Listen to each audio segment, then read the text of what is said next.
नमस्कार विद्यार्थी मित्रांनो, मी रवींद्र माने, राज्यकर निरीक्षक 2017 बॅच. आजच्या व्हिडिओमध्ये आपलं सहर्ष स्वागत आहे. 2022 आणि 23 या कंबाईनच्या पूर्वपरीक्षांचे निकाल आता लागलेले आहेत आणि राज्यसेवेच्या पूर्वपरीक्षांचे निकाल सुद्धा लवकरच लागतील. परंतु त्याचसोबत तुम्ही तलाठी सरळ सेवा परीक्षा दिलेली आहे, ती पण परीक्षा आता जवळपास शेवटच्या टप्प्यामध्ये आहे. यासोबतच काही सरळ सेवांच्या परीक्षा सुद्धा आहेत. परंतु आपण जर ओव्हरऑल बघितलं, जी मुलं MPSCचा अभ्यास करणारी आहेत आणि त्यांनी या सगळ्या ज्या झालेल्या परीक्षा आहेत त्या परीक्षांमध्ये काही कारणास्तव यश त्यांना मिळालं नाहीये, परंतु आता ते 2024 साठी प्लॅनिंग करत असतील तर त्या विद्यार्थ्यांनी काय केलं पाहिजे, त्या विद्यार्थ्यांचं टाइम टेबल कसं असलं पाहिजे, त्या विद्यार्थ्यांनी काय स्ट्रॅटेजी वापरली पाहिजे, ह्या सगळ्या गोष्टींमध्ये आज आपण बोलणार आहे. व्हिडिओ थोडा लेंदी होईल, परंतु या व्हिडिओमधून तुम्हाला नक्कीच पुढील 6 महिन्याचं सगळ्या गोष्टी प्लॅन कशा करायच्या त्या कळून जातील. आणि पुढे जे 2024 वर्ष येऊन ठेपलेलं आहे, तुम्हाला सगळ्यांना माहिती आहे ही एक गोल्डन अपॉर्च्युनिटी आहे. तर ती तुम्ही कशी हार्नेस कराल, ती तुम्ही कशी कॅप्चर कराल आणि 2024 मध्ये कुठली तरी पोस्ट मिळवून कसे मोकळे व्हाल, याबद्दल आपण आजच्या व्हिडिओमध्ये स्ट्रॅटेजी घेणार आहोत. या व्हिडिओमध्ये आपण त्याच्याबद्दल बोलणार आहोत. सो सगळ्यांनी व्हिडिओ शेवटपर्यंत बघा आणि आवडला तर नक्कीच लाईक करा आणि शेअर करू शकता. सो आपण सुरू करूया व्हिडिओला. ज्या काही महत्त्वाच्या पॉईंट्स आहेत त्या सगळ्या कव्हर होणार आहेत. फक्त व्हिडिओ स्किप न करता कंटिन्युअसली बघा. जर माझं बोलणं तुम्हाला स्लो वाटत असेल तर तुम्ही 1.5x किंवा 1.2x च्या स्पीडमध्ये पाहू शकता. परंतु पूर्ण व्हिडिओ बघा, एंडपर्यंत बघा. नक्कीच या व्हिडिओचा तुम्हाला फायदा होईल याची आशा देतो. नेहमी सगळ्यांना जी चिंता असते ती जाहिरात कधी येणार किंवा जाहिरात किती मोठी असणार, किती वेकन्सीज असणार, त्यामध्ये पदं कोणकोणती असणार, क्लास 1 असणार का, क्लास 2 असणार का. सो या सगळ्या गोष्टींबद्दल आपण आज बोलणार आहे. 2024 हे जे वर्ष आहे त्यामध्ये इलेक्शन्स आहेत आणि असं सगळ्यांचं प्रेडिक्शन आहे की 2024 मध्ये वेकन्सीज भरपूर येणार आहेत. आणि आपण जर तसं मानून चाललो तर 2024 हे वर्ष तुमच्यासाठी गोल्डन इयर ठरू शकतं.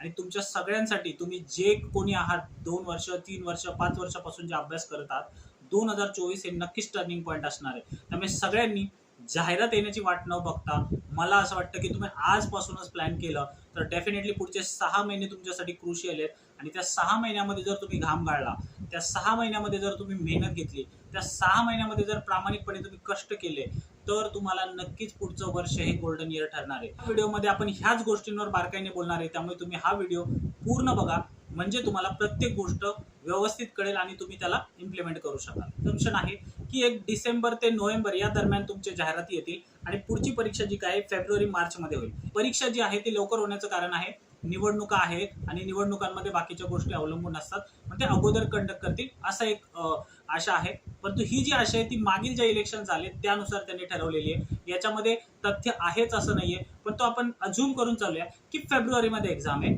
जेणेकरून आपला पण अभ्यास लवकर होईल, आपलं पण टाइम टेबल फॉलो होईल आणि आपण फेब्रुवारीमध्ये जर रेडी असलो आणि एक्झाम इन केस जरी फेब्रुवारीच्या पुढच्या महिन्यात एप्रिलमध्ये मे मध्ये गेली तरी आपल्याला रिव्हिजनला वेळ मिळेल आणि आपण नक्कीच इतरांपेक्षा पुढे असू. त्यामुळे सगळ्यांनी प्लॅन करताना फेब्रुवारी महिना प्लॅन करूनच चाला. फेब्रुवारी जर पकडला तर आपल्याला 6 महिने मिळतात आणि जर 6 महिन्याचा विचार केला तर तो काही कमी कालावधी नाहीये. मग तो फ्रेशरसाठी पण पुरेसा कालावधी आहे आणि जे जुने विद्यार्थी आहेत त्यांच्यासाठी पण नक्कीच पुरेसा कालावधी आहे. त्यामुळे पुढचे 6 महिन्याचं व्यवस्थित प्लॅन करा. या प्लॅनमध्ये मी तुम्हाला आज मदत करणार आहे. आजच्या व्हिडिओमधून तुम्हाला तो प्लॅन बनवण्यासाठी मदत होईल. त्यामुळे सगळ्यांनी काळजीपूर्वक बघा. आपल्या हे 6 महिन्याच्या प्लॅनिंगमध्ये आपण काय काय बघणार आहे. सगळ्यात पहिलं आपल्याला सिलेबस, PYQ आणि रीडिंग काय करायची आहे. दुसरं, या सगळ्याला आपण कोणत्या प्रकारे टाइम टेबलमध्ये बसू शकतो, किती तास आपल्याला बसवायचे, किती स्लॉट बनवायचे, सब्जेक्ट्सला कसं अरेंज करायचं आहे, कोणते सब्जेक्ट कोणत्या दिवशी घ्यायचे आहेत, किती सब्जेक्टचं रिपिटेशन झालं पाहिजे, संडेला काय करायचं, इतर वीकडेजला काय करायचं, डिस्ट्रॅक्शन्स कसे टाळायचे, ह्या सगळ्या गोष्टींना आपण या व्हिडिओमध्ये बोलणार आहोत. 1 बाय 1 आपण स्टार्ट करूया, एक एक घेऊया, म्हणजे तुम्हाला सगळ्या गोष्टी हळूहळू उलगडतील. सगळ्यात पहिलं सिलेबसकडे येणार मी, नेहमीप्रमाणे सिलेबसकडे येणार.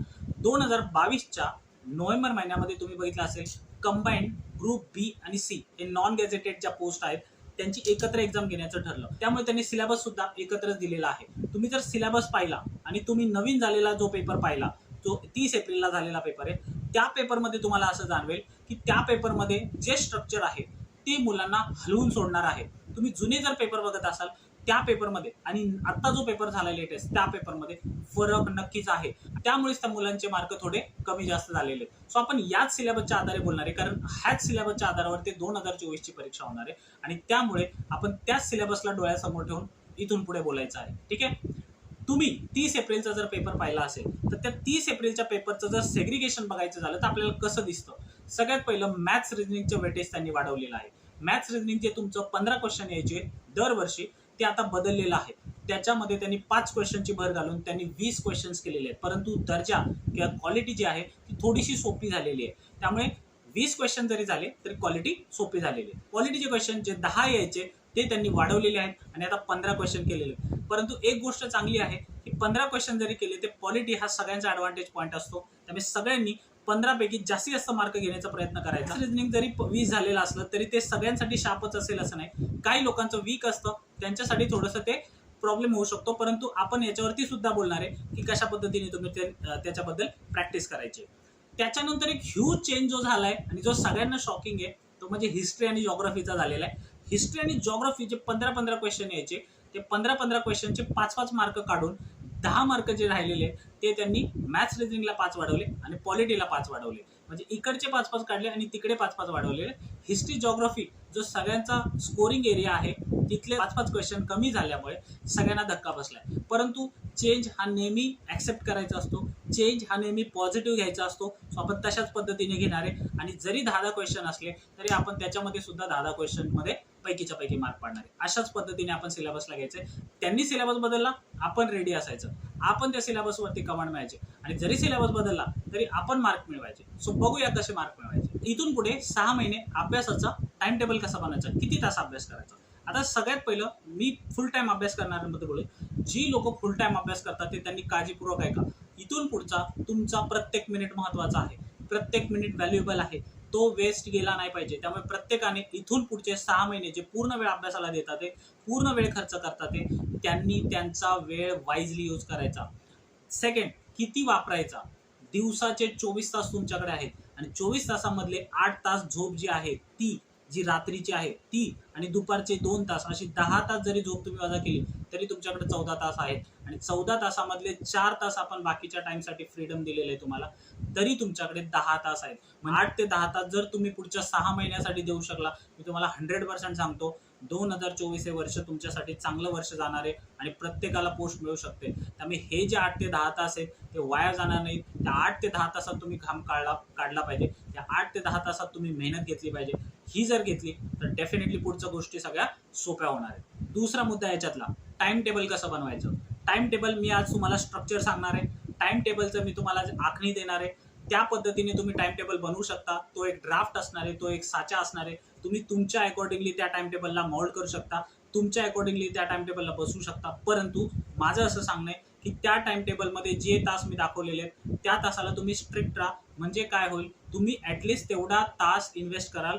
फक्त तुम्ही त्या टाइम टेबलच्या स्ट्रक्चरला तुमच्या वेळेनुसार बदलू शकता, तुमच्या अभ्यासाच्या शेड्यूलनुसार बदलू शकता. उदाहरणार्थ, काही मुलांना रात्रीचा अभ्यास करण्याची सवय असते, काही मुलांना सकाळचा अभ्यास करण्याची सवय असते किंवा त्यांचं टाइम बदलत असतं. सो तुम्ही तुमच्या हिशोबाने त्याला मोल्ड करा.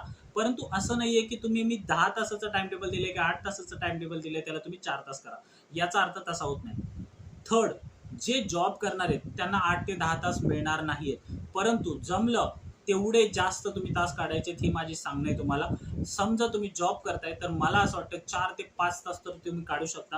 आणि सेकंड, जर तुम्ही ट्रॅव्हलिंग करत असाल जॉबसाठी तर तुम्ही तिथे सुद्धा ट्रॅव्हलिंग टाइम यूज करू शकता. सो तुम्ही त्या पद्धतीने प्लॅन करा. तुमच्यासाठी मी पाहिजे तर सेपरेट व्हिडिओ बनवेन, परंतु आता आपण फुल टाइम कन्सिडर करूनच टाइम टेबल तुम्हाला मी सांगणार आहे. चला तर मग सुरू करूया. टाइम टेबलचं आखणी कशी असली पाहिजे, टाइम टेबलचं स्ट्रक्चर कसं असलं पाहिजे. सगळ्यात महत्त्वाचं, आपल्याकडे 7 सब्जेक्ट आहेत आणि 7 सब्जेक्टला आपण डिवाइड करूया. आपण असं करूया 3, 3 आणि 1. सो 3, 3 आणि 1 म्हणजे काय. 3 म्हणजे तुम्हाला सब्जेक्ट जे आहेत 3 सब्जेक्ट एका ग्रुपमध्ये आणि 3 सब्जेक्ट दुसऱ्या ग्रुपमध्ये आणि एक जो सब्जेक्ट आहे तो मध्ये ठेवूया. मी दिवसाचे 10 तासाची आखणी केलेली आहे. 10 तासाचे मी 5 स्लॉट केलेले आहेत. 5 स्लॉट मधला प्रत्येक स्लॉट हा 2 तासाचा आहे. स्लॉट कसे बनवले, मॉर्निंग सेशनला मी 2 स्लॉट बसवलेत, इव्हिनिंग सेशनला मी 2 स्लॉट बसवलेत आणि मध्ये जे आहेत दुपारचा वेळ तिथं मी 1 स्लॉट बसवलेला आहे. ओव्हरऑल तुम्ही बघितलं तर तुमच्याकडे 4 स्लॉट दोन्ही टर्मिनलचे ओव्हरऑल जर बघितलं तर आपल्याकडे 5 स्लॉट आहेत. आता याच्यामध्ये सकाळचे स्लॉट मी कसे बसवले, मी 8 ते 10 पर्यंत माझा पहिला स्लॉट असेल. त्यानंतर मी ब्रेक घेईन. ब्रेक हा जनरली अर्ध्या तासाच्या वरती नसावा. अर्धा तास सफिशियंट आहे तुम्हाला रिफ्रेश होण्यासाठी. 10:30 ते 12:30 परत एकदा मी बसू शकतो. सो 12:30 पर्यंत माझा दुसरा स्लॉट होणार आहे. त्यानंतर मी लंच ब्रेक घेणार. लंच ब्रेक हा माझा जवळपास 3 तासाचा मी दिलाय. त्यामध्ये लंच प्लस तुमची दुपारचं झोप किंवा तुम्ही त्याला वाम कुक्षी म्हणू शकता. सो याच्यात दोन्ही गोष्टी झाल्या पाहिजेत. मी मोठा ब्रेक ठेवलाय. 3:30 ते 5:30 हा जो 2 तासाचा स्लॉट आहे तो तुमचा स्लॉट असणार आहे, दुपारचा स्लॉट. आणि त्याच्यानंतर टी ब्रेक होणार आहे. टी ब्रेक 5:30 ला झाल्यानंतर तुम्ही 6 ला स्टार्ट करणार आहे. 6 ला स्टार्ट केल्यानंतर 8 वाजेपर्यंत तुमचा 4th स्लॉट असणार आहे. 4th स्लॉट झाल्यानंतर तुमचा डिनर ब्रेक होणार आहे. डिनर ब्रेक हा 2 तासाचा असणार आहे. त्याच्यामध्ये पण तुमचा डिनर आणि इतर टाइमपास होऊन तुम्ही 10 वाजता बसणार परत अभ्यासाला. आणि 10 ला बसले तर तुम्ही 12 वाजेपर्यंत अभ्यास करणार आहे, जो तुमचा लास्ट स्लॉट असणार आहे, 5वा स्लॉट. सो अशा पद्धतीने मी 5 स्लॉट बसवलेत. मॉर्निंग 8 पासून ते संध्याकाळी 12 वाजेपर्यंत. आता 12 वाजल्यानंतर तुम्ही नक्कीच झोपू शकता आणि सकाळी 7 वाजेपर्यंत तुम्ही बिंदास झोपू शकता. म्हणजे 12 ते 7 हे तुमचं 7 तासाचं झोप आणि दुपारची तुमची 1 ते 1.5 तासाची झोप. म्हणजे ओव्हरऑल 8 ते 8.5 तासाची झोप तुमच्या आरोग्यासाठी ओके आहे. तुमचं जे मेंटल वर्क आहे, तुमचं जे अभ्यासाचं वर्क आहे, त्याच्यासाठी ती 8 ते 8.5 तास झोप पुरेशी आहे. 4 स्लॉट मधला शेवटचा स्लॉट सुद्धा बुक आहे. कशासाठी ते मी सांगणार आहे, तो सुद्धा बुक आहे. आता राहिले आपल्याकडे 3 स्लॉट. सो 3 स्लॉटला तुम्ही S1, S2, S3 असं बुक करू शकता. म्हणजे सब्जेक्ट 1, सब्जेक्ट 2, सब्जेक्ट 3. म्हणजे सकाळी एक सब्जेक्ट, दुपारी एक सब्जेक्ट आणि इव्हिनिंगचा जो सब्जेक्ट आहे 6 ते 8 तास, 8 वाजेपर्यंतचा तो. सो 3 सब्जेक्ट तुम्ही 3 दिवस असे कंटिन्यू करायचे. पुढच्या 3 दिवसासाठी तुम्ही S4, S5, S6 असे 3 सब्जेक्ट तुम्ही पुढच्या 3 दिवसांसाठी घेऊ शकता. म्हणजे सोमवार, मंगळवार, बुधवार S1, S2, S3. S1 8 ते 10, 10:30 ते 12:30 S2. त्यानंतर संध्याकाळी 6 ते 8 तुमचा S3. असं पहिले 3 दिवस आणि नंतर गुरुवार, शुक्रवार, शनिवार 3 दिवस तुमचं S4, S5 आणि S6 म्हणजे सब्जेक्ट 4था, 5वा आणि 6वा. अशा पद्धतीने तुम्ही करू शकता. सगळे सब्जेक्ट संपर्कात राहतील आणि त्यामुळे तुमचं सगळ्या सब्जेक्ट बरोबर टच राहील आणि तुम्हाला प्रत्येकाचं सगळ्या गोष्टी पॅरल घेऊन जाते. मॅथ्स रिजनिंग तुमचा 2 तासाचा जो दुपारचा स्लॉट आहे तो नेहमी ठेवायचा, प्रत्येक दिवशी ठेवायचा, 6च्या 6 दिवस ठेवायचा. याचं कारण आहे 20 क्वेश्चन आहेत आणि 20 क्वेश्चन असल्यामुळे तुम्हाला या पद्धतीने गेला तर पैकीच्या पैकी सुद्धा घेता येते. दुसरा स्लॉट जो आपण स्किप केलेला तो म्हणजे संध्याकाळचा स्लॉट. जो रात्रीचा स्लॉट आहे म्हणजे जेव्हा आपली एनर्जी ही सगळ्यात डाऊन झालेली आहे, लास्ट स्लॉट आहे, झोपायच्या अगोदरचा स्लॉट आहे. सो त्या स्लॉटमध्ये तुम्ही काय ऍक्टिव्हिटी करू शकता. नंबर 1 तिथं करंट अफेअर बसू शकता. नंबर 2 करंट अफेअर करून बोर झाला तर तुम्ही PYQ करू शकता. आणि PYQ करून बोर झाला असाल तर तुम्ही इतर जे रिव्हिजनच्या गोष्टी बाकी आहेत त्या करू शकता. अजून एक गोष्ट, दिवसभरामध्ये तुम्ही जे 3 सब्जेक्ट वाचलेले त्यांची रिव्हिजन सुद्धा तुम्ही या स्लॉटमध्ये बसू शकता. तुम्ही तुमच्या पद्धतीने अकॉर्डिंगली हा जो शेवटचा स्लॉट आहे तो बसवा. मला असं वाटतं त्या स्लॉटमधला 1 तास तुम्ही PYQ साठी द्या. एक दिवस मी आठवड्याचा स्किप केला तो म्हणजे रविवार. रविवारी तुम्ही का स्किप केला तर रविवारी तुम्ही थोडा लेजर टाइम घ्या, स्वतःला थोडा वेळ द्या, स्वतःसाठी थोडासा टाइम खर्च करा. आणि या रविवारच्या दिवशी तुमचं टाइम टेबल हे 10 तासाचं बनवण्यापेक्षा मला वाटतं 4 ते 5 तास बनवा. 4 ते 5 तास तुम्ही स्वतःसाठी द्या, मित्रांसाठी द्या, आई वडिलांसाठी द्या, जे कोणाला द्यायचे त्यासाठी द्या. म्हणजे काय होईल, आठवड्याभराचे जे 6 दिवस आहेत त्याच्यासाठी तुम्हाला परत तुमच्या बॉडीला पुलअप करता येईल आणि तुम्ही ते 6 दिवस इफेक्टिव्हली वापरू शकता. म्हणजे फक्त संडेचे 4 ते 5 तास तुम्ही तुमच्यासाठी वापरा. 4 ते 5 तास म्हणजे तो अर्धा जो शेड्यूल आहे तो तुम्ही मात्र अभ्यासासाठी वापरा. आता अभ्यास करताना त्या रविवारच्या दिवशी तुम्ही काय करू शकता तर स्पेशली फोकस करा करंट अफेअरवरती आणि रिव्हिजनवरती. आय होप की तुम्हाला टाइम टेबल कळलं असेल. जर तुम्हाला याच्यामध्ये काही क्वेरीज असतील तर मला कमेंटमध्ये कळवा, आपण ते सुद्धा तुमचे क्वेरीज हँडल करू. बुकलिस्टमध्ये काय काय आहे, सगळ्यात पहिले हिस्ट्री. 11वीचं पुस्तक तोंडपाठ करायचं, महाराष्ट्राच्या इतिहासाचं जे पुस्तक आहे. तुम्ही गाठा सरांचं पुस्तक वाचत असेल तर ते कंटिन्यू करायचं. तिसरी गोष्ट, इंग्लिश मिडियमचे मुलं जे आहेत ज्यांना इंग्लिशमध्ये वाचायचं आहे त्यांनी स्पेक्ट्रम पुस्तक वापरू शकता. आणि चौथं, जर तुम्हाला ह्या सगळ्यांव्यतिरिक्त असं एखादं लमसम पुस्तक पाहिजे की त्याच्यामध्ये आम्हाला सगळं कव्हर होईल सर, तर तुम्ही समाधान महाजन सरांचं पुस्तक वापरा. त्याच्यामध्ये तुम्हाला बेसिक गोष्टी नोट फॉर्मॅटमध्ये चांगले दिलेले आहे. सो तुम्ही एकच पुस्तक जर थरोली वाचायचं असेल तर समाधान महाजन वाचा. जर तुमच्याकडं एवढं सगळं करून जर अतिरिक्त वेळ मिळाला तर बाकीच्या लोकांनी जे काही सांगितले तुम्हाला ॲडिशनल ते तुम्ही करू शकता. परंतु हिस्ट्रीवरती खूप जास्त वेळ इन्व्हेस्ट करणं पण फायदेशीर नाहीये. त्यामुळे हिस्ट्रीला तितकाच ड्यू टाइम द्यायचा जितका आवश्यक आहे. 10 पैकी 6 ते 7 प्रश्न येणं डेफिनेटली शक्य आहे, परंतु 10 पैकी 10 प्रश्न येणं शक्य नाहीये. जिओग्राफीचे आपल्याकडे 2 भाग आहेत, महाराष्ट्राचा आणि भारताचा. महाराष्ट्राचा इतिहास आपल्या स्टेट बोर्डमध्ये किंवा कुठल्याही पुस्तकामध्ये सफिशियंट दिलेला नाहीये. त्याच्यासाठी आपल्याला कुठलं एक स्पेसिफिक पुस्तक वापरता येईल. के सागरचं असेल, दीपस्तंभ असेल किंवा सौदी सरांचं असेल, यांच्यापैकी एकच पुस्तक वापरायचं. दुसरी गोष्ट, मॅप रिडिंग खूप महत्त्वाची आहे. त्यासाठी तुम्ही महाराष्ट्राचा मॅप आणि भारताचा मॅप तुमच्या सोबत ठेवायचा. तिसरी गोष्ट, ब्लँक मॅप स्वतःसोबत ठेवायचे. जेव्हा तुम्हाला गरज वाटेल त्या ब्लँक मॅपवरती रेखाटत चला, त्याच्यावरती लिहित चला, त्याच्यावरती मेन्शन करत चला आणि त्याचं तुमच्या नोट्समध्ये ॲड करत चला. तिसरी गोष्ट, भारताच्या भूगोलसाठी काय करायचं. भारताच्या भूगोलसाठी NCERTचं पुस्तक, स्पेशली 9वीचं आणि 11वीचं, हे दोनच पुस्तकं सफिशियंट आहेत. जास्त काही करायची आवश्यकता नाही आहे. मराठीत हवं असेल तर महाराष्ट्राचे स्टेट बोर्ड तुम्ही वाचू शकता, परंतु मला वाटतं इंडियन जॉग्रफीसाठी NCERT सफिशियंट आहे. त्याच्यानंतर तुम्हाला तिसरा जो सब्जेक्ट आहे तो म्हणजे इकॉनॉमिक्स आहे. नंबर 1 रंजन कोळंबे सरांचं पुस्तक आहे आणि दुसरं तुम्हाला दीपस्तंभ सरांचं पुस्तक आहे. जर तुम्हाला एखादी कन्सेप्ट दीपस्तंभमधून कळते तर तिथून वाचायची, आणि जर तुम्हाला दीपस्तंभमधून नसेल तर रंजन कोळंबे सरांच्या पुस्तकातून वाचायची. म्हणजे या पुस्तकांचा एकमेकांना कॉम्प्लिमेंटरी यूज तुम्ही केला तर डेफिनेटली याच्यातून प्रोडक्टिव्हिटी वाढू शकते. तिसरं, इंग्लिशमध्ये वाचणाऱ्यांसाठी काय, तुम्हाला भरपूर ऑप्शन आहेत, पण त्याच्यात तुम्हाला रमेश सिंग सरांचं पुस्तक मी रिकमेंड करेल. तर तिथून तुम्ही जर वाचलं तर तुम्हाला बऱ्याचशा गोष्टी क्लिअर होतील. सो आपण 2 पुस्तकं मराठीमध्ये वाचणाऱ्या विद्यार्थ्यांसाठी सांगितले आणि एक पुस्तक आपण इंग्लिशमध्ये वाचणाऱ्या विद्यार्थ्यांसाठी सांगितले. हे दोन्ही पुस्तकं मराठीसाठी किंवा ते इंग्लिशचं पुस्तक सफिशियंट आहे. जनरल सायन्सचे आपल्याला 15 क्वेश्चन येतात, त्यामुळे तुम्हाला याच्यासाठी व्यवस्थित अभ्यास करावाच लागेल. आता कशातून वाचायचं. जर तुम्ही नवीन स्टार्ट करत असाल तर आय वुड रिकमेंड तुम्ही स्टेट बोर्ड किंवा NCERTच वापरा. परंतु जर तुम्ही लमसम वाचायचे, तुम्हाला सर की स्टेट बोर्ड नको आम्हाला किंवा NCERT नको आम्हाला, एकच एखाद्या पुस्तकामध्ये बसवून द्या, तर तुम्हाला मी रिकमेंड करेल भस्के सरांचं पुस्तक वाचत असाल तर ते कंटिन्यू करा. आणि जर ते वाचत नसाल, इंग्लिशमध्ये वाचायचं असेल तर लुसेंटचं पुस्तक एक मिळतं मार्केटमध्ये, आता ते मराठीमध्ये पण अवेलेबल आहे, तर तिथून तुम्ही वाचू शकता. परंतु 12वीचं वाचायचं का, मी असं सांगेल पहिल्यांदा तुम्ही 10वी म्हणजे 8वी 9वी 10वी ही 3 पुस्तकं तरी कमांड घ्या. आणि जर तुमच्याकडे वेळ राहिला तर 11वी 12वी मधला स्पेसिफिक वाचा.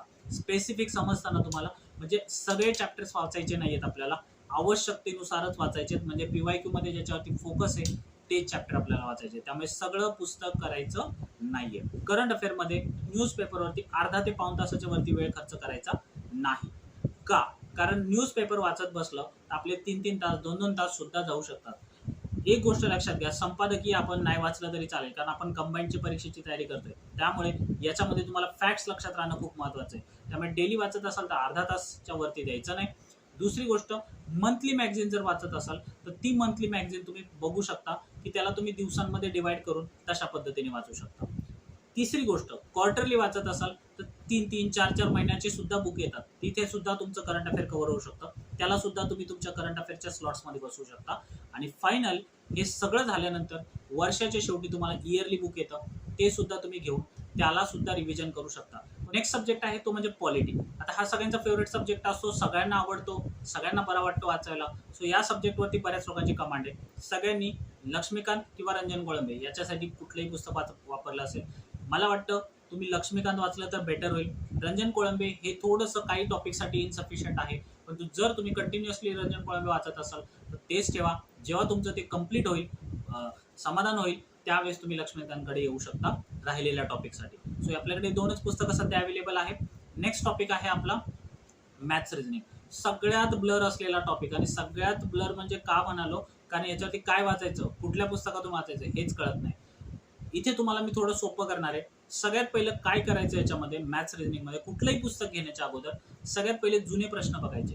जुन्या प्रश्नानुसार स्वतःला अनालाइज करायचं की आपण याच्यात कुठल्या लेवलला राहतो, म्हणजे 10 पैकी 10 घेण्यासारखे आहे आपण, की 10 पैकी 2 घेण्यासारखे आहे, की 10 पैकी 5 घेण्यासारखे. सो स्वतःचं कॅलिबर पहिलं ठरवा. सेकंड, तुम्ही काय करा, त्या पद्धतीने एक टॉपिकची लिस्ट काढा जे तुम्हाला जास्त फ्रिक्वेंटली विचारले जातात ते परीक्षेत, आणि तसे तुम्ही 15 ते 20 टॉपिक जे फ्रिक्वेंटली येतात, ते सोपे आहेत, जमतात ते, अशी एक लिस्ट बनवा आणि त्याच्यावरती काम करा. जर ते टॉपिक केले तर त्यातले तुम्हाला जरी 80% 60% टॉपिक जमले तरी तुम्हाला परीक्षेमध्ये हेल्प होईल. त्यामुळे तुम्ही डायरेक्ट बुक वाईज जाण्यापेक्षा मला वाटतं की PYQ नुसार जा, तुमची गाडी नक्कीच नैया पार करेल. जर तुम्हाला कुठलं पुस्तकांनी कव्हर होत नसेल तर कुठल्याही सरांची, काही लोकांचं मॅथ्स जर वीक असेल, रिजनिंग वीक असेल, तर तुम्ही कुठल्याही सरांची तुमच्या अपेक्षेनुसार बॅच करू शकता आणि ती बॅच करून तुम्ही थोडं तरी त्याच्यावरती कमांड घेऊ शकता. सो मी कोणाला कोणती बॅच रिकमेंड करणार नाहीये, तुम्ही तुमच्या वाईज तुमच्या विवेक बुद्धीने विचार करा, तुम्हाला जे लावायचं आहे ते लावू शकता. बॅच करून घ्या, पण आपल्याला मार्क पाडायचे. स्ट्रॅटेजी मधला सगळ्यात पहिला पॉईंट समजून घ्या, तो म्हणजे अंडरस्टँड दिस सिलेबस. सिलेबस लवकरात लवकर समजला पाहिजे. जर सिलेबस लवकर समजला तर डेफिनेटली मी तुम्हाला सांगेन की तुम्ही लवकर पास व्हायच्या मार्गावर आहात. त्यासाठी पहिलं सिलेबसची कॉपी स्वतःजवळ पाहिजे. सगळ्या सिलेबसच्या कॉपी स्वतःजवळ घ्या. मग त्या प्रीच्या असतील, मुख्यच्या असतील, सगळ्या सिलेबसच्या कॉपी स्वतःजवळ जा. कोर सिलेबस काय आहे, नक्की त्यांची कोर डिमांड काय आहे, कुठले सब्जेक्ट फोकस केले पाहिजेत, कुठल्या सब्जेक्टला मी कमांड घेतली म्हणजे मी लवकर पास होईल. सो यासाठी तुम्हाला सिलेबस जवळ पाहिजे. आणि सगळ्यात प्राईम सिलेबस तुमचा इथे असणार आहे तो म्हणजे कंबाईंड प्रिलिमचा सिलेबस. त्यामुळे तो सिलेबस तुमच्या डोळ्याच्या समोर चिकटवून ठेवा. जिथे तुम्ही अभ्यासाला बसता, घरात बसा, लायब्ररीत बसा, अभ्यासिकेत बसा, कुठे बसा, तिथे समोर तो चिकटून ठेवायचा. म्हणजे तुमचं तासन तास त्या सिलेबसकडे नजर लागलेली असेल. सिलेबसमध्ये कुठले पॉईंट दिले बारकाईने वाचायचे, त्या पॉईंटमधून त्यांना काय म्हणायचंय, त्याच्यावरती प्रश्न येतात आहे का हे सुद्धा बघायचं.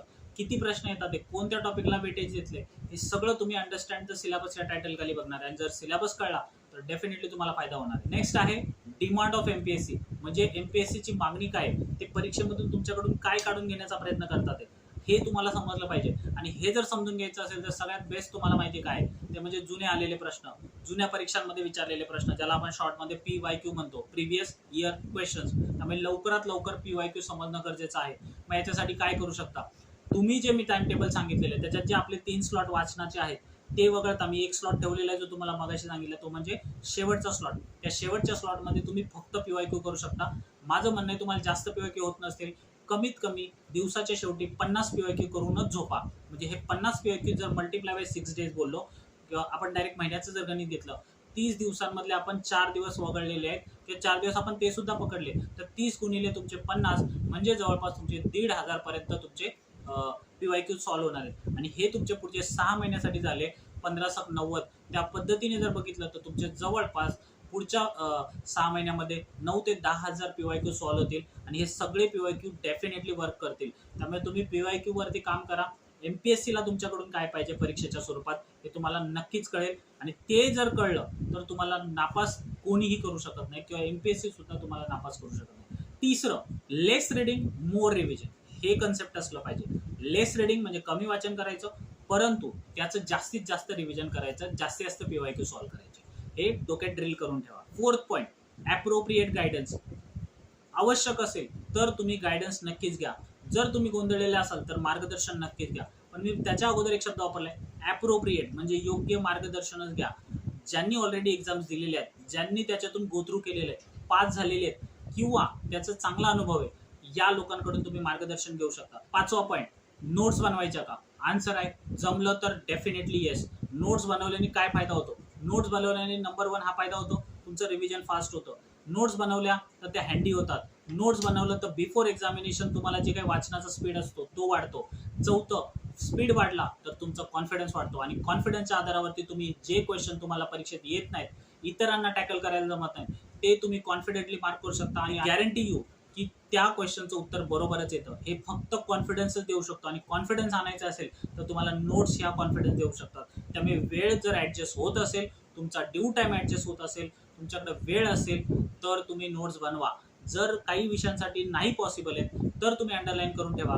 जर पॉसिबल आहे तर नोट्स बनवा. नोट्स कशा बनवायच्या तर 10%चा रूल वापरायचा. 10% म्हणजे तुमच्या वाचनाचं जे काही कंटेंट आहे त्याच्यात तो 10% मटेरियल तुम्ही त्या नोटमध्ये लिहू शकता. त्या व्यतिरिक्त जास्त वारंवार त्यात लिहित बसायचं नाही, नाहीतर नोट्स आणि पुस्तक याच्यात फरक राहत नाही. नोट्स या मोस्टली पिक्टोरियल असाव्या, टॅब्युलर असाव्या, ट्री डायग्राम असाव्या, मोस्टली चित्ररूप असाव्या. जास्त त्याच्यात कंटेंट लिहित बसायचं नाही. त्या नोट्स आहेत ते तुमचं पुस्तक नाहीये. नेक्स्ट आहे, अभ्यासादरम्यान पोस्टवर फोकस करण्यापेक्षा स्टडीवर फोकस करा. तुम्हाला मी गॅरंटी देतो, जर तुमचा स्टडी स्ट्रॉंग झाला तर पोस्ट तुमच्याकडे भरपूर येतील. तुम्हाला चॉईस करावी लागेल. त्यामुळे कुठली पोस्ट, माझी ड्रीम पोस्ट काय, माझी फलानी पोस्ट काय, हे जे काही तुमचं असतं ना त्याच्यावर फोकस न करता तुम्ही अभ्यासावर फोकस करा. अभ्यास जर तुमचा स्ट्रॉंग असेल तर कुठलीही पोस्ट तुम्हाला मिळू शकते. त्यामुळे focus on study rather than focusing on dream post. तर ड्रीम पोस्टची कन्सेप्ट पहिल्यापासूनच मला पटत नाहीये. तुम्हाला जर वाटत असेल तर अभ्यासावर फोकस करा. तुमची ड्रीम पोस्ट किंवा तुम्हाला आवश्यक असणाऱ्या अशा 4-5 पोस्ट तुमच्याकडे पडतील आणि त्याच्यामुळे तुम्ही त्याच्यातून पोस्ट सिलेक्ट करू शकता. नेक्स्ट मी बोलणार आहे ते म्हणजे डिस्ट्रॅक्शन्सवरती. डिस्ट्रॅक्शन सगळ्यात घातक गोष्ट आहे तुमच्या अभ्यासादरम्यानची. त्यामुळे डिस्ट्रॅक्शन्स होत असतील तर त्याला वेळीच आळा घातला पाहिजे. आता हे डिस्ट्रॅक्शन कुठल्या प्रकारचे असतात तुम्हाला सगळ्यांना माहिती आहे. डिस्ट्रॅक्शन कुठल्या प्रकारचे असतात त्यातलं सगळ्यात मोठा डिस्ट्रॅक्शन आहे तो म्हणजे social media. Social media avoid केलाच पाहिजे पुढच्या 6 महिन्यासाठी. जर तुम्ही सोशल मीडिया अवॉइड केला तर तुम्हाला सांगतो याचं तुम्हाला फळ पुढच्या 2024 वर्षामध्ये मिळेल. सोशल मीडियामध्ये specially apps like Instagram, Facebook हे जे असले ॲप आहेत ते तुम्ही नक्कीच अनइन्स्टॉल करून टाका आत्ताच. कारण हे जे ॲप्स आहेत तुम्ही त्याच्यात गेल्यानंतर तुम्हाला कळणार नाही किती वेळ तुमचा जातोय. त्यामुळे तुम्ही लवकरात लवकर ते ॲप्स डिलीट करून टाका, अनइन्स्टॉल करून टाका. तुम्हाला वाटत असेल तर व्हॉट्सॲपसुद्धा अनइन्स्टॉल करू शकता. परंतु काय आहे व्हॉट्सॲपवरती पण तुमचे काही महत्त्वाचे डॉक्युमेंट किंवा या गोष्टी शेअर होऊ शकतात. त्यामुळे व्हॉट्सॲप किंवा टेलिग्राम तुम्ही चालू ठेवू शकता, पण ते आवश्यकतेनुसारच वापरा. त्याचा जास्त भरमसाठ यूज नाही झाला पाहिजे. अशा पद्धतीने तुम्ही डिस्ट्रॅक्शन्सवरती काबू पाळू शकता. दुसरी महत्त्वाची गोष्ट आहे डिस्ट्रॅक्शनची ती म्हणजे रिलेशनशिप्स. जमलं तर इथून पुढे रिलेशनशिप करूच नका, नसेल तर करायचंच नाही. परंतु जर असेल तरी पण त्या रिलेशनशिपला अशा पद्धतीने मॅनेज करायचं की तुमचा मॅक्सिमम दिवसाचा टाईम तो अभ्यासातच जाईल. रिलेशनशिपच्या नादात तुमचे पुढचे पंचवार्षिक योजना होऊ शकते. त्यामुळे रिलेशनशिप आता महत्त्वाची नाही आहे. तिसरी गोष्ट एक्सरसाइज करायची की नाही. एक्सरसाइज अति पण करू नका जेणेकरून तुमचा जास्त वेळ त्याच्यात जाईल. स्पेशली अशी काही लोक आहेत की एक दीड तास जिम करतील, 1-1.5 तास पळतील किंवा व्यायाम करतील आणि मग दुपारचा झोपण्याचा कालावधी वाढवतील. तो बॉडी इतकी एक्झर्शन होऊ देऊ नका की तुमच्या अभ्यासाच्या शेड्यूलवरती परिणाम होईल. एकदा तुम्ही पोस्ट निघाल्यानंतर तुम्ही करू शकता सगळ्या गोष्टी, याला आत्ता महत्त्व नाही आहे. जर वाटतच असेल तर 5 ते 10 मिनिटापर्यंत तुम्ही स्वतःची बॉडी वॉर्मअप करू शकता किंवा योगा करू शकता. पण 15 ते 20 मिनिटाच्या वरती याच्यावरती वेळ खर्च करू नका. आपल्यासाठी आता अभ्यास महत्त्वाचा आहे. मोठे ब्रेक अवॉइड करा. जसं की फेस्टिवलला गेलो 10 दिवस गेले, कुठं फिरायला गेलो अर्धा महिना गेला, ब्रेक घेतले हे मोठे घेऊ नका. त्याच्यामुळे काय होतं तुमचं जी काही लिंक लागलेली असते अभ्यासाची ती तुटते आणि परत गिअर अप व्हायला, परत ते पकडायला तुम्हाला जवळपास 10 ते 15 दिवसाचा कालावधी लागतो. त्यामुळे हे जे मोठे ब्रेक्स आहेत ते अजिबात घ्यायचे नाही. काही सॅक्रिफायसेस करा. काही गरजेचं असेल तर जाऊ नका. म्हणजे काय होईल इथे तुमचा जो वेळ आहे, तुमची जी लिंक आहे ती तुटणार नाही आणि तुमचा अभ्यासावरती फोकस होईल. त्यामुळे लार्जर ब्रेक्स, मोठे ब्रेक्स घ्यायचे नाही. इव्हन आपल्या डेली टाइम टेबलचं जे शेड्यूल आहे त्याच्यात मी मुद्दाम अर्ध्या तासाचा ब्रेक ठेवला आहे. त्या अर्ध्या तासाच्या ब्रेक व्यतिरिक्त एक्स्ट्रा ब्रेक घेऊ नका. अर्ध्या तासामध्ये पण तुम्हाला ज्या काही गोष्टी करायच्या त्या एंटरटेनमेंटवाल्या करा, म्हणजे तुम्ही ती रिफ्रेश व्हाल. काही लोकांना काही आवडत असेल ते बघा त्या अर्ध्या तासात, परंतु अर्ध्या तासानंतर तुमची एनर्जी परत बूस्ट झाली पाहिजे. अशा पद्धतीने तो अर्धा तास खर्च करायचा. नेक्स्ट पॉईंट आहे तो म्हणजे हेल्दी राहा. हेल्दी राहा याचा अर्थ होतो स्पेशली पुण्यात राहणारे विद्यार्थी त्यांनी हेल्दी खा. हेल्दी खा म्हणजे खर्चिक खा असं नाही. जितकं जमेल तेवढं पौष्टिक खाण्याचा प्रयत्न करा. जितकं जमेल तितकं पाणी जास्त प्या. बॉडीला हेल्दी ठेवा, हायड्रेट ठेवा. बॉडीला अशा गोष्टींची गरज का आहे, कारण तुम्ही जर हेल्दी राहिला तर पुढचे 6 महिने चांगले वर्क होतील आणि 6 महिने हे क्रुशियल आहे. त्यामुळे आरोग्य सुद्धा महत्त्वाचे आहे, त्याला सुद्धा तुम्हाला जपायचं आहे. सगळ्यात महत्त्वाचा मुद्दा तो म्हणजे मोटिवेशन. सगळ्यांना पाहिजे असतं मोटिवेशन. सगळ्यांना असं वाटतं की कोणीतरी मला पर्सनली मोटिवेट करावं. कारण स्वतःचं इंटरनल मोटिवेशन डेव्हलप करा. यूट्यूब असेल, मी असेल, अजून कोणी मोटिवेट करत असेल नक्कीच त्यांना संपर्कात ठेवा. मी बोलत नाही तुम्ही त्यांच्याशी संपर्क तोडा, परंतु हे जे एक्सटर्नल फॅक्टर्स आहेत ते तुम्हाला काही दिवसांसाठी, काही कालावधीसाठी मोटिवेट करतील. परंतु तुमचं जे इंटरनल मोटिवेशन आहे ते तुम्हाला थ्रूआउट पुढच्या जर्नीसाठी महत्त्वाचं आहे. त्यामुळे इंटरनली मोटिवेट व्हा. अशी काहीतरी गोष्ट असू द्या जी तुम्हाला सतत मोटिवेट करत राहील. फॉर एक्झाम्पल आता मी राज्यसेवेला सुट्टी घेतलेली आहे. सो राज्यसेवेला मी माझा सॅक्रिफाईस पूर्ण पगार केलेला होता. म्हणजे जर का मी 6 महिन्याचा ब्रेक घेतोय तर 6 महिने गुणिले माझे 60,000 रुपये म्हणजे जवळपास माझं 3.5 ते 4 लाखाचं नुकसान आहे. हे माझं इंटरनल मोटिवेशन होतं. म्हणजे मी जर एक दिवस जरी माझा वाया गेला तरी मला असं वाटायचं की माझं 2,000चं नुकसान आहे आणि जर मी 2,000चं नुकसान करून इथं अभ्यासाला बसतोय तर माझा अभ्यासच झाला पाहिजे. त्यामुळे अशा पद्धतीचं काहीतरी मोटिवेशन तुमचं इंटरनल पाहिजे जे तुम्हाला बाकीच्या सगळ्या डिस्ट्रॅक्शनपासून तुम्हाला लांब ठेवेल. म्हणून माझा जो वेळ रील्स बघण्यात किंवा इतर गोष्टीमध्ये जात होता तर मी त्या दिवसापासून अभ्यासाला सुरुवात केली. त्या दिवसापासून मी हे सगळे ॲप्स डिलीट करून टाकले. माझं शेड्यूल काय होतं आणि माझं शेड्यूल दिवसाचं कसं होतं. माझ्या अभ्यासाच्या दरम्यान STIच्या परीक्षा आणि आता राज्यसेवेची परीक्षा. सो दोघांच्या प्रिपरेशन दरम्यान माझं शेड्यूल वेगळं होतं. तुम्हाला जर माझं शेड्यूल डिटेलमध्ये पाहिजे असेल तर मला तसं कमेंटमध्ये सांगा. आपण त्याच्यावरती सेपरेट व्हिडिओ बनवू. पण मला असं वाटतं की सध्याच्या मोमेंटला माझं सांगणं अपेक्षित नाही आहे. पण तुम्हाला पाहिजे असेल ते तर आपण त्याचं वेगळ्या व्हिडिओमध्ये डिस्कशन करूया. सो माझं शेड्यूल मी तुम्हाला एवढंच सांगेल 10 ते 12 तासाचं होतं. सो मी 10 ते 12 तास अभ्यास केलेला आहे.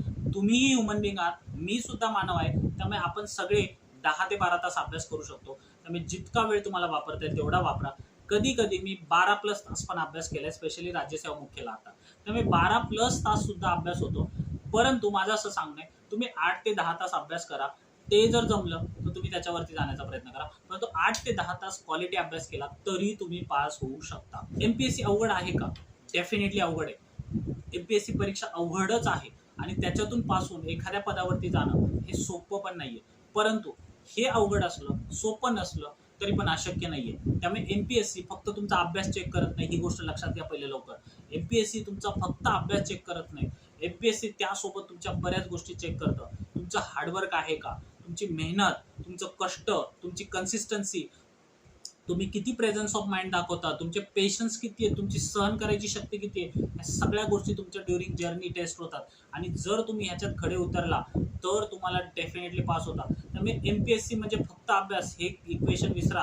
याच्यामध्ये तुमच्या बऱ्याच गोष्टी टेस्ट होतात. मग त्या आउटसाइड द एक्झामिनेशन हॉल पण चेक होतात आणि तुमच्या ड्युरिंग एक्झामिनेशन सुद्धा चेक होतात. त्यामुळे ह्या सगळ्या गोष्टींवरती जो विद्यार्थी उतरतो तो डेफिनेटली पास होतो. त्यामुळे लक्षात घ्या, MPSC is not equal to only study. Study तुमचा किती कन्सिस्टंट आहे, तुम्ही स्टडी दरम्यान किती प्रेझन्स ऑफ माइंड दाखवता, किती स्मार्ट वर्क दाखवता, की फक्त गदामजुरी करता, अशा पद्धतीने तुमच्या गोष्टी टेस्ट होतात. आणि MPSCचा क्वेश्चन पेपर असा बनवलेला असतो की तुमचा अभ्यास तर डेफिनेटली चेक होतो, त्यासोबतच तुम्ही कुठल्या क्वालिटीचे कॅन्डिडेट आहात ते त्यांना कळतं. त्यामुळे क्वेश्चन मधून तुम्ही जर का पास होताय, परीक्षा देऊन जर तुम्ही पास होताय तर त्यांना आवश्यक असणारे उमेदवारच तुम्ही बनताय. त्यामुळे लक्षात घ्या, त्यांचं स्ट्रक्चर समजण्याचा प्रयत्न करा, त्यांचे क्वेश्चनचं स्वरूप बघण्याचा प्रयत्न करा आणि त्या पद्धतीने मेहनत घ्या, त्या पद्धतीने तुमची मेहनत चॅनलाइज करा. नेक्स्ट आहे, अभ्यासामध्ये साम दाम दंड भेद काय वापरायचे ते वापरा, परंतु कन्सिस्टंटली अभ्यास करा. जेणेकरून ते एक व्हिडिओ आहे, थाराबाई जोगिंदर नावाचे युट्यूबर आहे, तो जसा बोलतो की थाराबाई जोगिंदर ऐसा कुछ कर देगा की तुमने सोची ना होगी, तसं मी म्हणेल असं काय अभ्यास करा, असं काय करा की MPSC ने सुद्धा सोची ना होगी किंवा तुमच्या बाकीच्या लोकांनी काही विचार केला नसेल, अशा पद्धतीने मार्क पाडा. सो थाराबाई जोगिंदर सारखं जे डायलॉग आहे तो मी इथं बोलेल आणि त्या पद्धतीने तुम्ही अभ्यास करा. इतके मार्क पाडा की किसीने सोची ना होगी. ठीक आहे, तर त्या पद्धतीने मार्क पाडायचे. तेवढे मार्क जर मिळाले तर मी तुम्हाला सांगतो, पोस्ट कोणती घ्यायची ही आपली चॉईस असेल. त्यामुळे पहिलेच ड्रीम पोस्ट ठरवण्यापेक्षा मार्क पाडा, इतके मार्क पाडा की तुम्हाला 4-5 पोस्ट समोर असतील आणि तुम्ही त्याच्यातून चॉईस कराल. या सगळ्या व्यतिरिक्त जर तुम्हाला काही माझ्याकडून या बोलण्यामध्ये काही गोष्टी मिसिंग झाल्या असतील, काही वगळल्या गेल्या असतील, माझ्या बोलण्यातून कव्हर झालेल्या नसतील, तर मला नक्की कमेंटमध्ये सांगा. आपण त्या गोष्टी पुढच्या व्हिडिओमध्ये टाकण्याचा प्रयत्न करूया. त्याचा पाहिजे तर आपण पार्ट 2 बनवूया. परंतु तुम्ही नक्की कमेंट करून मला कळवा. व्हिडिओ आवडला असेल तरी कळवा, त्याच्यात काही कमी असतील त्या सुद्धा कळवा. जे काय असेल ते मला कमेंटमधून कळवा. व्हिडिओला लाईक करा. जर तुम्ही चॅनलला नवीन असाल तर लाईक नक्की करा व्हिडिओला, चॅनलला सबस्क्राईब करा, कारण त्याच्याने तुम्हाला काही फरक नाही पडणार आहे, परंतु नक्कीच मला फरक पडणार आहे. त्यामुळे नक्की ह्या गोष्टी करा. आणि जर तुमच्या मित्रांपर्यंत चॅनल पोहोचवायचं असेल तर शेअर करून टाका, सगळ्यांना ही माहिती पोहोचू द्या, त्यांना सुद्धा फायदा होऊ द्या. आणि अशा पद्धतीने आपण आपला व्हिडिओ आता एंड करूया. भरपूर माहिती दिली आहे सगळ्यांना. मला लवकरात लवकर GST भवनला बघायला, STI म्हणून मी तुम्हाला बघेन किंवा ACST म्हणून बघेल किंवा अजून कुठच्या तरी डिपार्टमेंटमध्ये जा. सगळ्यांनी पद मिळवा, लवकर पास व्हा, अभ्यास करा आणि सगळ्यांना माझ्यातर्फे ऑल द बेस्ट. सगळ्यांना भेटू लवकरच शासकीय सेवेमध्ये. तोपर्यंत सगळ्यांना